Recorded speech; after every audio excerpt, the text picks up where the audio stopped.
Hey everybody, welcome back. This is our second HTML section with the horribly uncreative title, Next Steps, or at least that's the working title. It may change because it's so uncreative, but it is accurate. These are the next steps in HTML.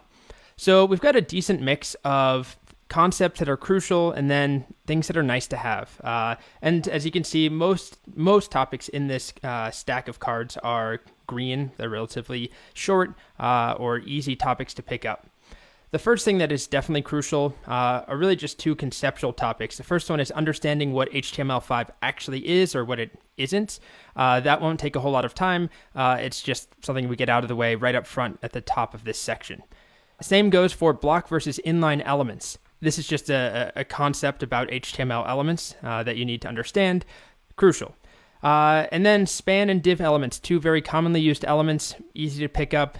They go in the crucial category as well. But then we've got a decent chunk of nice to have elements that you really do not need to stress or panic about that you probably won't use all that often. Sub for subscript, sup for superscript, HR for a horizontal rule, and break elements for a line break. So nice to have, I'm going to show them to you, but I just don't want them to be the main takeaway from this section. Now, in contrast, this yellow card, semantic elements, is a group of multiple elements, and they're all very straightforward, very easy to understand.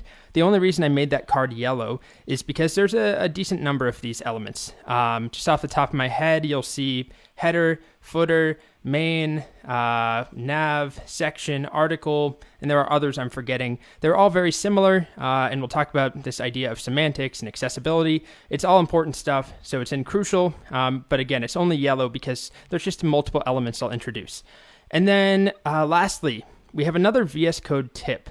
This is for a tool that's built into VS Code. It's called Emmet, and I'll put this in nice to have as well. I really like using Emmet. It can save you a lot of time, but it can be a little bit, the syntax can be odd or difficult to remember at first. So it's 100% nice to have. Don't let it slow you down or hold you back from moving on with more HTML.